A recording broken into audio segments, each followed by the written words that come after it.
السلام علیکم، آپ دیکھ رہے ہیں انفو سٹوری پر بڑی خبر اشتیاق ربانی کے ساتھ۔ اگر کسی ملک کے چیمبر آف کامرس کا صدر یہ بتائے کہ عوام بے بس ہیں، حکومت کی جانب سے کوئی مثبت رسپانس نہیں دیا جا رہا، عوام میں شدید غصہ پایا جاتا ہے اور وہ چاہتے ہیں کہ حکومت صورتحال کی ذمہ داری قبول کرے، تو یقیناً آپ کا ذہن تھرڈ ورلڈ کنٹریز خصوصاً پاکستان، انڈیا، بنگلہ دیش اس طرح کے ممالک کی طرف جائے گا۔ لیکن اگر آپ کو ہم بتائیں کہ یہ کسی اور نہیں بلکہ اسرائیل کے چیمبر آف کامرس کے صدر کا کہنا ہے۔ صورتحال یہ ہے کہ اسرائیل کی مخلوط حکومت کو اس کے عوام کے غضب کا سامنا ہے، جبکہ اسرائیل کی بزنس کمیونٹی موجودہ مخلوط حکومت سے بری طرح مایوس ہو چکی ہے۔ اسرائیلی حکومت خاص کر نیتن یاہو اور اس کا ٹولہ ملک کی معاشی صورتحال کو سنبھالنے میں مکمل طور پر ناکام ہو چکا ہے۔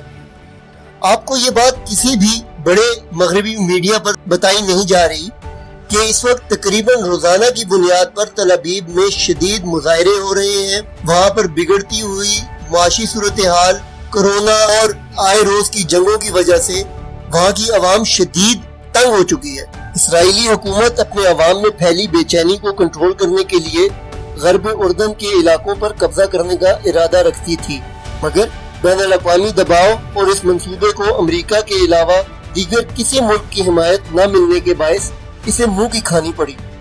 دوسری طرف بڑھتی ہوئی بے روزگاری کا اندازہ اس بات سے لگا لیں کہ پاکستان کی سرکاری طور پر بتائی جانے والی بے روزگاری کی شرح تقریباً 9% یا 9.5% ہے، جبکہ اسرائیل میں یہی شرح سرکاری طور پر 21% تک بڑھ چکی ہے۔ تو یقیناً یہ تو سرکاری ہے، تو جو اصل بے روزگاری کی سطح ہے وہ تقریباً 50% تک جا چکی ہوگی۔ اس صورتحال میں گورنمنٹ کے لیے ٹیکسز اکٹھے کرنا، کرونا جیسی صورتحال پہ قابو پانا اور لوگوں کو معاش فراہم کرنا کتنا مشکل ہو چکا ہوگا۔ اس وقت اسرائیل کئی محاذوں پہ لڑ رہا ہے۔ اس میں سب سے بڑا محاذ اس کے لیے حکومتی کرپشن اور اس کی حکومت کا حجم بھی ہے۔ مارچ میں نیتن یاہو حکومت نے $21 ارب کا ریلیف پیکج اپنی عوام کے لیے اناؤنس کیا، لیکن کرپشن، نااہلی اور دیگر عوامل کی وجہ سے $10 ارب بھی عوام میں تقسیم نہیں ہو سکے۔ صورتحال کو دیکھتے ہوئے 10 جولائی کو نیتن یاہو نے دوبارہ عوام سے خطاب کیا، انہیں یقین دلایا کہ حکومت ان کے لیے ایک بہت بڑا ریلیف پیکج لے کر آ رہی ہے۔ لیکن اب اسرائیل میں کوئی بھی نیتن یاہو کی اور اسرائیلی حکومت کی جھوٹی تسلیوں پر یقین کرنے کے لیے تیار نہیں ہے۔ پچھلے کئی دنوں سے ہر رات تل ابیب کے سب سے بڑے چوک، جس کو رابن چوک کہتے ہیں یا رابن سکوئر کہتے ہیں، اس میں ہزاروں لوگ اکٹھے ہو کر مظاہرہ کر رہے ہیں، حکومت کے خلاف شدید احتجاج کر رہے ہیں اور نیتن یاہو حکومت کی نااہلی، اس کی غلط پالیسیوں اور ان کے معاشی اقدامات کے خلاف شدید احتجاج کیا جا رہا ہے۔ آپ اس بات سے اندازہ لگا لیں کہ حکومت کے خلاف بزنس مین، اسٹوڈنٹس، عام لوگ سب اکٹھا ہو چکے۔ ان مظاہروں کو روسی میڈیا کے علاوہ کوئی شخص یا کوئی دیگر مین اسٹریم میڈیا رپورٹ نہیں کر رہا۔ 21% ان امپلائمنٹ ریٹ کے ساتھ اسرائیل کی آبادی کا ایک بہت بڑا حصہ اس کی حکومت کے اقدامات سے بری طرح نالاں ہے۔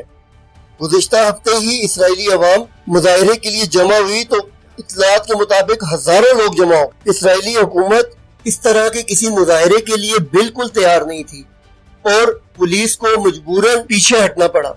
ان ہزاروں افراد نے اسرائیلی حکومت کی پالیسیوں اور ملک میں بڑھتی ہوئی بے روزگاری پر قابو پانے کے لیے حکومتی اقدامات کی شدید تنقید کی ہے۔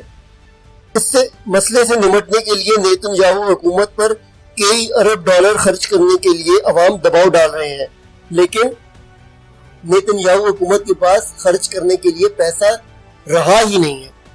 مارچ میں جب نیتن یاہو حکومت نے کورونا کے بچاؤ کے لیے لاک ڈاؤن کیا تو ان کی حکومت کسی بھی طرح کا معاشی ریلیف پیکج عوام تک پہنچانے میں بری طرح ناکام ہوئی ہے۔ اسی لیے جب دوبارہ حکومت نے یہ کوشش کی تو لوگ سڑکوں پر نکل آئے۔ وہ بالکل اس کام کے لیے تیار نہیں ہے کہ حکومت ان کے روزگار بند کر دے اور ان کے اوپر شدید معاشی پابندیاں لگائے۔ Israel chamber of independent organizations and businesses کے صدر روئی کویان نے بھی حکومت کو بری طرح ناکام قرار دیا اور کہا کہ عوام انتہائی بے بس ہو چکے ہیں۔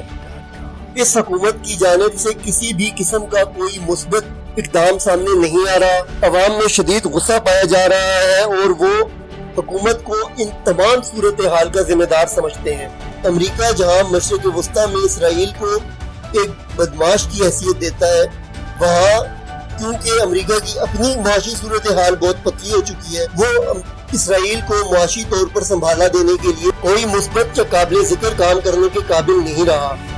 اسی وجہ سے اب اسرائیل کی عوام اور ان کی حکومت کے بیچ میں انتہائی شدید اختلافات سامنے آ رہے ہیں۔ ابھی تو مغربی میڈیا اس کے اوپر پردہ ڈال رہا ہے، لیکن خلق خدا کی آواز کو کب تک دبایا جا سکتا ہے؟ اگر آپ چاہتے ہیں کہ آپ کو اسی طرح کی مزید انٹرسٹنگ اور انفارمیٹیو ویڈیوز ملتی رہیں تو فوراً کریں سبسکرائب، ہمیں لائک اور شیئر کرنا نہ بھولیں۔ آپ اپنے چینل کو جیز کیش، ایزی پیسہ اور پے پال کے ذریعے بھی سپورٹ کر سکتے ہیں۔